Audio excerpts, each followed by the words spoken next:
마태복음 17번째 시간입니다. 의를 위하여 핍박을 받는 자. 산상수훈의 마지막 부분입니다. 의를 위하여 핍박을 받는 자는 복이 있나니 천국이 저희 것이다. 여러분, 항상 마지막이 중요합니다.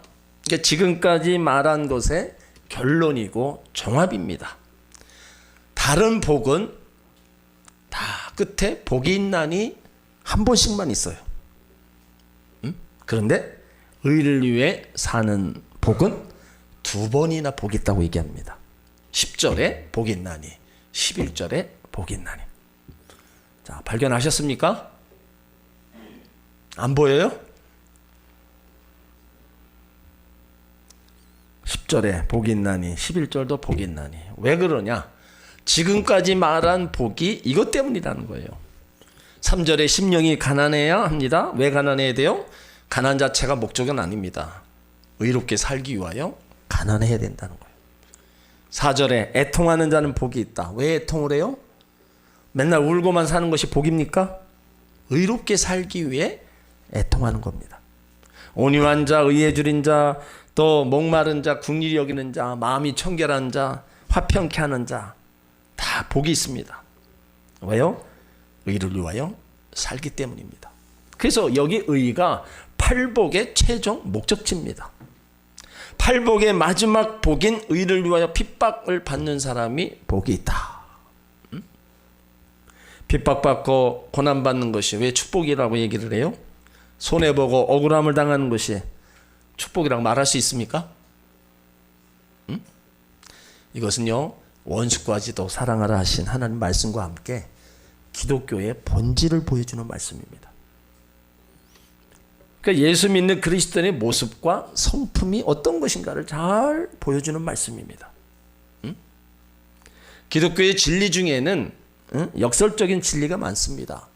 낮아지면 높아지고, 높아지면 낮아지고, 예수를 위해 생명을 버리면 생명을 얻고, 생명을 얻고자 하면 생명을 잃는다. 죽고자 하는 살고, 살고자 하는 자는 또 죽는다.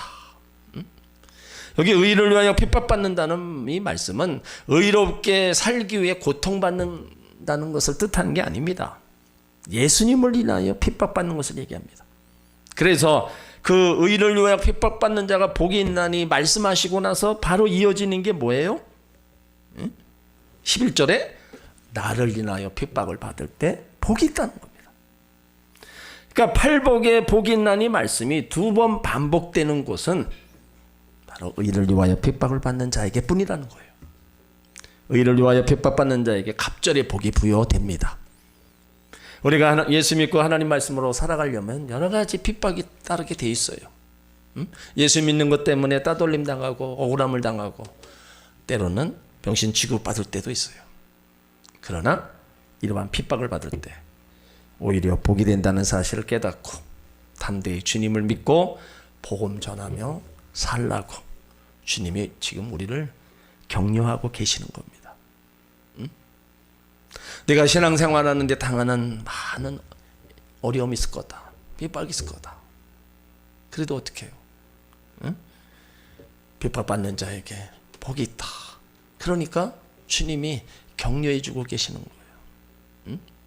성경은 의를 위하여 핍박받는 그리스도의 모습을 여러 곳에서 말씀하고 있어요. 디모데후서 3장 12절에 보면 무릇 그리스도 안에서 경건하게 살고자 하는 자는 핍박을 받으리라.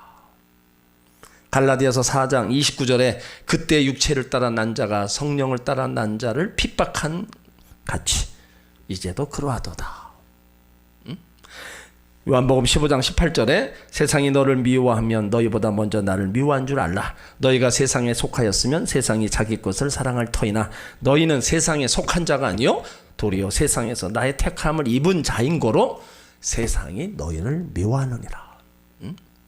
세상이 예수 믿는 사람들을 미워하고 핍박할 거라는 거예요. 왜 그럴까요? 왜 세상이 예수 믿는 사람을 미워하고 핍박한 그 이유가 뭘까요? 노마에 가면 많은 유적물과 유물들이 있어요. 근데 그 중에서 가장 유명한 예배당 둘이 있는데 하나는 성 베드로 예배당이고 또 하나는 성 바울 예배당이라고 합니다. 그러니까 두 예배당의 유래를 보면 베드로가 십자가에 거꾸로 매달려 순교한 자리에 성 베드로 성당이 세워졌고, 바울이 칼에 맞아 피를 흘려 죽은 자리에다가 성 바울 성당을 세웠다는 겁니다. 그러니까 기독교의 역사는 핍박의 역사입니다. AD 64년부터 시작해서 네로 황제 때부터 313년 그 밀라노 칙령이 있기까지 250년 동안 로마의 핍박으로 인해서 그리스도인들이 참 어려움과 고난을 받았어요. 그래서 그때 세워진 게 카타콤 성전이 세워졌고 원형극장이 세워졌어요. 근데 그 원형극장에서 많은 그리스도인들이 처형을 당한 겁니다.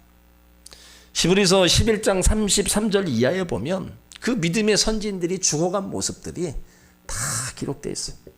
그러니까 그들이 당한 핍박, 뭐 개인, 가족, 사회는 물론하고 국가까지도 참으로 처참했어요.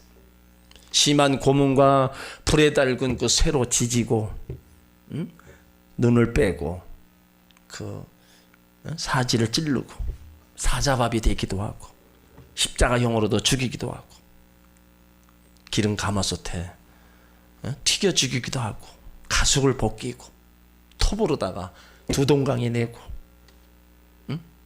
참으로 말할 수 없는 핍박을 당했어요. 그러니까 교회는 순교자의 피 위에 세워졌다. 바로 초대교회 때부터 이 말이 나왔어요. 왜 성도가 핍박받는가? 몇 가지 이유가 있다면, 성도는요 세상의 불의에 동참하지 않기 때문에 세상 사람들이 미워합니다. 그리고 불신자를 향하여 죄인이라고 말하기 때문에 미움을 받는 거예요. 또 성도는 우상 숭배를 배격하기 때문에 미움을 받습니다. 초대교회는 황제를 섬길 것이냐, 그리스도를 섬길 것이냐, 양작 택일 앞에서 단호히 황제 숭배를 거절한 그 그리스도인들의 핍박, 고난, 죽음. 초대교회에 유명했던 폴리갑, 가이사의 형상에 숭배할 거냐 아니면 죽을 거냐, 그 핍박 속에서 기둥에 묶여 감사 기도를 드리며 순교까지 합니다. 오늘날에도요 있어요. 제사에 참여 안 한다고 해서 따돌림 당하는 사람이 또 있습니다. 어느 장로님이 회사에서 고사를 지내는데 절하지 않는다고 해고를 당했어요. 근데 그의 변함없는 신앙심에 감격한 다른 회사 사장님이 그 장로님을 스카우트 해간 거예요. 그러니까 성도는요 주님 뜻대로 살지 않을 때 미움을 받는 겁니다. 근데 의를 위한 핍박이 아닌 것도 있어요. 그리스도인들이 어떤 잘못된 일로 인해서 어려움 당할 수 있습니다. 그런데 그것은 핍박이 아니라 처벌입니다. 그러니까 핍박이란 좋은 일에 대하여 나쁜 사람에게 받는 겁니다. 근데 처벌은 나쁜 일을 한 것에 대해서 좋은 사람으로부터 받는 거예요. 그러니까 처벌과 핍박은 완전히 다른 겁니다. 그러니까 우리가 받고 있는 것이 처벌임에도 불구하고 그것을 핍박으로 착각할 때가 있다는 거예요. 그거는 분명히 알아야 돼요. 내가 잘못해서 처벌받는 건 핍박이 아닙니다. 내가 핍박당하는 건 오로지 예수님을 위해서 내가 핍박이지. 세상 살아가면서 내가 잘못한 거 핍박이 너무 세다. 그건 분명히 구분하셔야 되는 거예요. 우리 실수 때문에 어려움 당하는 어려움, 그것도 핍박도 아니에요. 자, 베드로전서 2장 20절을 한번 찾아보세요. 우리 가운데 확실하게 베드로가 다 일러주고 있습니다. 베드로전서 2장 20절 같이 있습니다. 죄가 있어 매를 맞고 참으면 무슨 칭찬이 있으리요. 오직 선을 행함으로 고난을 받고 참으면 이는 하나님 앞에 아름다우니라. 죄가 있어 매를 맞고 참으면 무슨 일이 칭찬이 있냐 이거야. 아무 소용없는 겁니다. 자, 한 장 더 넘겨서 4장 15절 보세요. 자, 시작. 너희 중에 누구든지 살인이나 도둑질이나 악행이나 남의 일을 간섭하는 자로 고난을 받지 말려니와. 살인, 도둑질, 악행, 남의 일에 간섭하다가 잘못되어 받는 고난은 의를 위하여 당하는 핍박이 아니고 처벌이라는 것을 가르쳐주고 있는 겁니다. 또 자신이 미련해서 받는 핍박도 의 때문에 받는 핍박이 아닙니다. 그래서 예수 믿는 사람들은 항상 슬기로워야 돼요. 지혜이신 성령님의 인도를 받으면서 절대로 미련하게 일을 처리하지 않습니다. 그렇다면 무엇이 의롭게 살며 어떻게 될까요? 왜 의롭게 사는 것이 복이냐 이거예요. 의롭게 살기 위해서는 먼저 우리가 알아야 될 거는 의가 뭐냐 이거예요. 보통 의하면 도덕적 선행을 떠올립니다. 남을 위해서 올바른 일을 행한 것을 말해요. 그러나 그것은 성경이 말하는 의가 아닙니다. 성경이 말하는 의는 인간의 의가 아니라 하나님의 의입니다. 하나님의 모든 의의 본질이고 모든 의의 시작이 바로 하나님의부터 시작되는 겁니다. 그래서 오직 하나님만 의롭습니다. 하나님은 죄가 없으세요. 우리의 모든 의가 거기서 나오는 겁니다. 그러니까 스스로 의로운 사람은 아무도 없어요. 의는 없나니 한 사람도 따르습니다. 우리 몸과 마음 모두 썩었습니다. 우리 조금 노력하면 뭐 나아질 존재가 아닙니다. 금방 또 뒤돌아서면 우리는 몸과 마음이 자꾸 죄악의 길로 또 가고 있다는 거예요. 그만큼 만물보다 부패하고 심히 악한 것이 바로 우리 마음이라는 거예요. 그래서 우리는 개선되어야 될 존재들이 아니라 변화되어야 될 존재들이라는 겁니다. 근데 우리는 우리 스스로 아무것도 할 수 없는 거예요. 그래서 하나님이 예수님을 보냈다는 거예요. 로마서 3장 24절에 그리스도 예수 안에 있는 구속으로 말미암아 하나님 은혜로 값없다 의롭다 값없이 의롭다 하심을 얻은 자 되었다. 그러니까 스스로 의롭게 된 것이 아니라 하나님 은혜예요. 노력해서 의로워진 것이 아니라는 말입니다. 의롭게 되었다는 것이 아니라 의롭다함을 인정받았다는 거예요. 그러니까 성경이 말하는 의는 행위적 의가 아니라 관계적 의입니다. 하나님과의 관계에서만 바로 의로운 거라는 겁니다. 하나님과 관계를 맺을 때만 하나님이 주신 의 때문에 바로 의로워지는 거예요. 그렇다면 오늘 본문이 말하고 있는 핍박은 뭐예요? 자, 11절, 12절 다 같이 있습니다. 나를 인하여 너희를 욕하고 핍박하고 거짓으로 너희를 거스려 모든 악한 말을 할 때에는 너희에게 복이 있나니 기뻐하고 즐거워하라. 하늘에서 너희 상이 큼이라. 너희 전에 있던 선지자들 이같이 핍박하였느니라. 자, 나를 인하여 예수님을 위하여 핍박받는 자를 얘기하는 것입니다. 그러니까 예수님 때문에 삶이 변화되어 경건한 삶을 추구하다 받는 핍박이 오늘 본문에 해당하는 핍박입니다. 내 안에 계신 예수 그리스도를 위하여 당하는 모든 핍박, 환난이 있을 때 진정한 천국이 임하고 하늘의 보상이 있다는 겁니다. 우리가 당하는 핍박, 그 핍박 속에는 주님이 함께 계셔서 잘 또 감당하게 만들어 주십니다.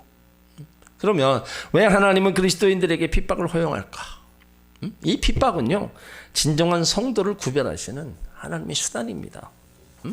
성도 아닌 사람이 예수님 때문에 고난받을 수 있습니까? 그리스도인이기 때문에 고난을 받는 거예요. 그러니까 그리스도인이기에 예수님도 사랑하며 바로 핍박을 받을 수 있다는 거예요. 그리고 핍박은 그리스도인의 거룩한 성품을 완성하는 하나님의 또 수단이라고 했어요. 히브리서 12장 10절에 보면 저희는 잠시 자기 뜻대로 우리를 징계하였거니와 오직 하나님은 우리 유익을 위하여 그의 거룩하심에 참여하게 하셨느니라. 서양 속담에 흐르는 시냇물에서 돌들을 치워버리면 시냇가에 노래를 잃어버린다, 그런 말들이 있어요. 그러니까 돌들이 있기 때문에 시냇물은 흘러가며 노래를 창조한다는 거예요. 그러니까 마찬가지로 고난이 있기 때문에 그리스도인들은 그 고난의 아픔에 창조적인 인격을 만들어 나가는 거예요. 완성해 나가는 겁니다.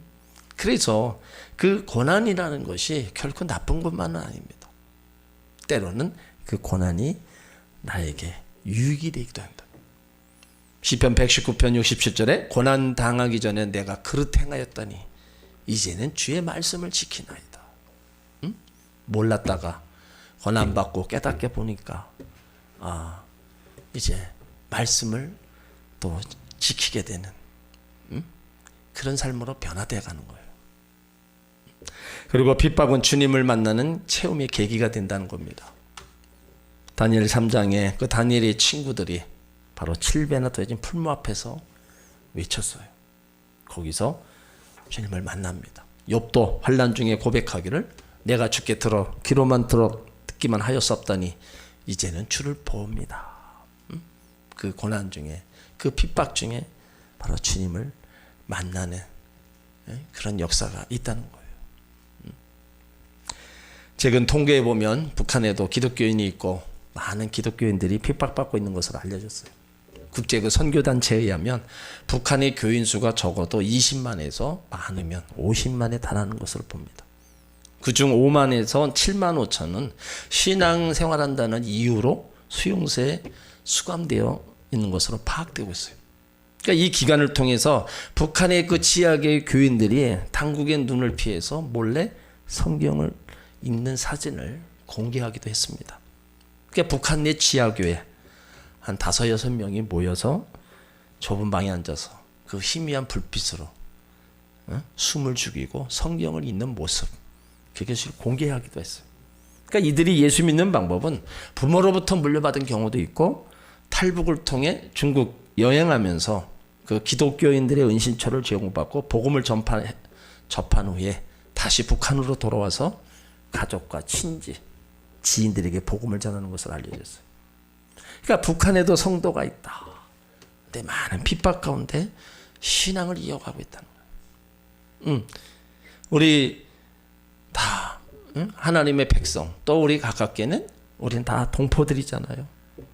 못 먹고 못 살면서 죽음도 불사하는 믿음으로 하나님을 믿고 있다. 여러분 대단하지 않습니까? 그와 반해 우리는 아무 핍박도 없고 편하게 믿을 수 있는데도 불구하고 제대로 믿지 못하고 있는 것에 대해서 우리는 한번 생각해 봐야 돼요. 그러니까 제대로 예수를 믿으면 언제나 핍박을 받습니다. 그래서 핍박 받을 만큼 믿어야 된다. 타협하면 핍박받지 않습니다. 적당히 믿으면 핍박받지 않아요. 그런데 제대로 믿으면 핍박받게 되어 있습니다. 왜 그러냐? 세상 가치와 하나님 나라 가치가 다르기 때문입니다. 여러분의 믿음은 다른 사람에게 핍박받을 만큼 믿습니까? 제일 가깝기는 남편에게 핍박받을 만큼 믿고 계세요? 억지로 핍박받으라는 말이 아닙니다. 다른 사람에게 피해를 주면서 믿으라는 말이 아니에요. 반사회적으로 믿으라는 말이 아닙니다. 말씀대로 믿으라는 거예요. 100% 순종하며 믿으라는 겁니다. 그러면 핍박도 받지만 핍박을 받으면 우리의 믿음도 자랍니다. 오늘날 예수 믿는 우리 가운데 요구하는 것이 뭡니까? 당당한 믿음입니다. 불신자들 앞에서 크리스천이라는 사실을 당당하게 말을 해야 되는 거예요. 불신자들과 식사하면서 당당하게 여러분 식사기도 해야 된다는 겁니다. 우리가 아무리 예수 믿는 사람이 아니라고 말하고 싶어도 예수 믿는 거 숨기지 못합니다. 그렇다면 차라리 당당하게 우리가 다 드러내는 게 좋다는 거예요. 숨길 게 뭐가 있습니까? 그 숨긴다는 것은 결국 부인하는 겁니다. 예수님 뭐라고 했어요? 네가 나를 부인하면 나도 아버지 앞에서 너 모른다 부인한다고 얘기하셨어요. 그러니까 어디에서나 우리가 그래서 하나님의 자녀이라는 것을 당당하게 우리가 얘기를 해야 된다는 거예요. 오늘 11절에 보면 핍박 내용을 3가지로 알 수 있어요. 욕하고 조롱하는 거, 육체적으로 고문을 하고 핍박하는 거, 거짓으로 모함하고 악한 말로 윽박지르는 것을 얘기합니다. 그러니까 이런 것들은 다 내가 예수 믿을 때 일어난 일이다. 이런 핍박을 받는다면 다 기뻐하고 즐거워하라는 거예요. 같이 대들고 같이 싸우지 말라는 겁니다. 사도행전 5장에 보면 사도들이 예수님 때문에 붙잡혀요. 옥에 갇히고 채찍에 맞습니다. 그런데 주님 때문에 능력을 받았을 때 그들은 거기에 대해서 결코 저항하지 않았어요. 우리가 믿는 예수님 바로 구주 예수님, 길이요 진리요 생명 되신 바로 영원한 생명을 주시는 분이다. 우리를 구원하고 영원한 생명을 주시기 위해서 십자가의 고난을 받으시고 그 눈과 피를 다 쏟으시면서 우리 가운데 다 주셨어요. 이제 그렇다면 우리가 그 예수님으로 인해서 영원한 생명을 받았다면 이제 우리도 예수님을 위해서 수고해야 되는 겁니다. 응? 예수님을 위해서 손해볼 줄도 알아야 돼요. 응? 주님이 말씀하신 대로 자기를 부인하고 자기 십자가를 지고 이제 따라가야 됩니다. 우리 모든 하나님의 큰 은혜를 입은 사람들이잖아요. 응? 그런데 우리가 주를 위하여 십자가 지자, 우리를 위하여 핍박받자 하고 말하면서 바로 십자가 그것을 때로는 우리가 내려놓을 때가 많습니다. 응? 우리 선배들은요, 신앙이냐 죽음이냐 그것을 선택해야 된다. 응? 그러니까 믿음의 선배들을 보면 신앙 없이 살 것이냐 아니면 주님 없이 어둠캄캄 지하 동굴에 살 것이냐 감옥에 갇힐 거냐 항상 이 선택을 하며 그들은 살아갔어요. 믿음을 위하여 신앙을 지키기 위하여 베드로는 거꾸로 십자가에 못 박힌 것을 택했고 스데반은 돌에 맞아 죽는 것을 택한 겁니다. 그러니까 지금 우리 시대에 참 좋은 시대에 살고 있잖아요. 앞으로 이보다 더 좋은 시대가 올까? 아마 살아있는 동안에 이보다 더 좋은 시대는 아마 없을 겁니다. 그러니까 믿음의 선배들이 피 흘림을 통해서 든든히 세워진 그 교회에서 평안히 우리가 지금 신앙생활하고 있어요. 예수님 때문에 믿음 지키기 위하여 화형당할 일도 없고 돌에 맞아 죽일 일도 없고 감옥 갈 일도 없고 순교할 일도 없습니다. 다 그냥 하나님의 은총이에요. 그래서 내가 받은 축복인 것을 알아야 됩니다. 생명의 길을 걸어가야만 우리가 주님을 위해서 우리가 거룩한 주일 맞아 지킬 수 없다. 이건 아니죠. 주님 앞에서 불의함에 맞서 정직하게 진실하게 살아가야 되는 바로 그런 삶이 생명을 얻은 자의 삶이 되어야 된다는 겁니다.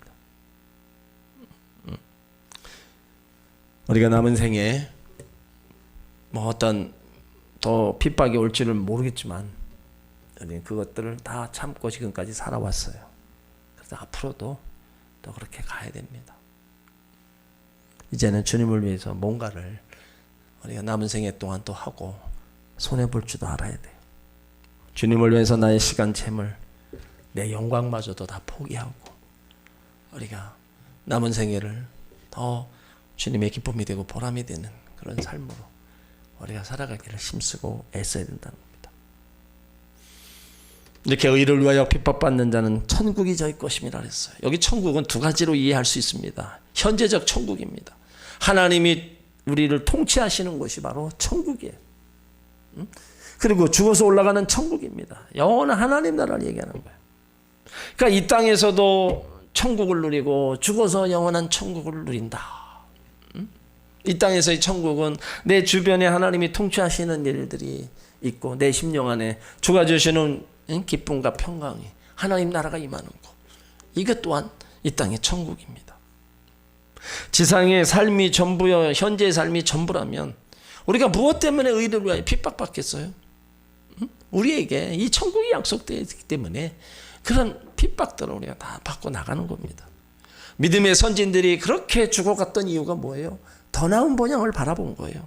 결국은 저 천국을 바라보면서 그런 모진 핍박을 받으며 그냥 죽어간 겁니다. 그것이 없었다면 죽을 이유도 없죠. 다 도망가고 천국이 없으면 그렇게 살 이유가 없어요. 그렇지만 하나님 나라를 보았기 때문에 이 땅에서의 생이 잠시라는 걸 알았기 때문에 그 모든 죽음을 바로 다 받아들이고 다 그 길을 갔던 겁니다. 세상 사람들은 돈, 권력, 배경만 있으면 자신만만하죠. 근데 우리는요 다른 종류의 배경을 가지고 있어요. 그것은 죽음의 권세를 무뜨리신 예수님과 천국이 우리 배경입니다. 그래서 팔복에 천국으로 시작했다가 천국으로 끝을 맺는 거예요. 의를 위하여 핍박받는 분위기 있습니까? 여러분 기쁜 마음으로 받으시길 바랍니다. 성도는 고난의 과정을 통해서 자신의 인격과 삶을 더욱 그리스도로 닮아갈 수 있도록 연단시킵니다. 핍박받고 있다면 더 믿음을 잘 지키시길 바랍니다. 세상 것은 다 잃어도 믿음 하나 잘 붙잡고 있으면 모든 것이 회복됩니다. 왜 핍박 가운데 기뻐하고 즐거워하라 했어요? 예수님 때문에. 또 하늘의 상이 있다는 겁니다. 응? 하늘의 상. 이 땅에 상을 못 받는다. 하늘의 상이 있다. 주님을 위해서 행한 모든 것에 썩지 않고 영원한 거, 면류관, 상급관 면류관이 있다는 겁니다. 주님 때문에 욕먹고 핍박당하고 거짓말로 거스림을 받을 때 기뻐하고 즐거워하라. 하늘의 상이 큼이니라. 그 상을 여러분들이 다 받으시길 바랍니다. 지금은 희미하고 지금은 안 보여요. 근데 때로는 안 보이니까 우리가 소홀히 할 때가 있어요. 믿음은 보지 못하는 것들을 보는 거예요. 바라보는 겁니다. 믿음의 길을 가고 있다면 우리는 하나님 나라를 바라보고 하나님 나라에 가서 상국과 면류관을 얻을 이런 부분도 우리가 바라보는 겁니다. 그걸 바라보면서 이 땅에서 내가 예수님 때문에 받는 핍박들, 그 어떤 것도 다 이기고 가는 거예요. 핍박이 있는 거하고 없는 거하고는요 완전히 다릅니다. 고난에 핍박이 있으면 더 하나님 앞에 가까이 옵니다. 예전에 신앙생활 1대, 2대들이 그렇게 했어요. 근데 지금 3대, 4대로 내려가면서 그런 고난, 그런 핍박이 없습니다. 그러니까 자꾸 교회를 멀리하고 하나님 멀리 가는 거예요. 신앙생활하다가 교회 안 나오고 그러다가 본인한테 어려움이 왔을 때 빨리 돌이켜서 나오는 분이 있습니다. 아니면 그냥 계속 세상으로 가는 분이 있어요. 그래도 나에게 고난이 왔을 때 하나님 앞에 가까이 나온다는 것은 하나님을 두려워하면서 내가 살 길은 하나님밖에 없구나. 그래서 하나님 앞에 나오는 겁니다. 그 사람이 복 있는 사람이에요. 그러니까 우리가 주님을 평상시에 멀리 하는 것보다 가까이 우리가 모시고 다 믿음의 길을 살아간다는 게 우리가 복인 걸 알아야 되고 또 그 속에서 매일매일 주어지는 그 은혜의 삶을 살아가고 있다는 거. 이게 하나님이 주시는 때를 따라 주시는 은혜와 또 복인 것을 우리가 알아야 됩니다. 너무나 변함없는 우리의 신앙, 더 복을 추구하는 우리의 신앙. 그렇다면 예수님이 주신 이 팔복, 하나님을 향해서, 이웃들을 향해서, 내 자신을 향해서 해야 될 일들, 이것들을 우리가 잘 해나가면 이 땅에서도 우리가 천국을 경험하고 또 이 땅을 떠났을 때 바로 영원한 하나님 나라에 들어가는 그 영광을 얻는다는 거예요. 12절 마지막에 결론은 그겁니다. 너희 전에 있던 선지자들을 이같이 핍박받았다. 다 우리 믿음에 앞서갔던 사람도 다 그 과정을 거쳐갔다는 거예요. 그러면 우리도 그 과정을 지금 거쳐가고 있어요. 그러면 어떻게 해요? 잘 이기고 가야 되는 겁니다. 힘들어도 어떤 상황이든 이기고 가는 것밖에 없어요. 그래야 주님 앞에 서고 주님으로부터 상급과 면류관을 다 받아 누릴 수 있는 거예요. 이제까지 다 잘 달려오셨습니다. 앞으로도 잘 달려가시기 바랍니다. 이것저것 상황이 닥쳐와도 좌우로 흔들림 없이 주님 앞에 서는 그날까지 잘 달려가시기 바랍니다. 그러면 주님이 우리를 부르는 그날에 스데반 집사를 맞이할 때 보좌에서 일어나서 양팔 벌려 그 영혼을 맞이했어요. 주님이 이 땅에서 모든 환난과 핍박을 다 참고 주님 앞에 달려온 모든 성도들을 다 품에 안아주시면서 다 맞이하고 눈의 눈물을 닦아주시는 또 그런 영광의 날이 우리 앞에 펼쳐질 줄 믿습니다. 아멘. 기도합니다.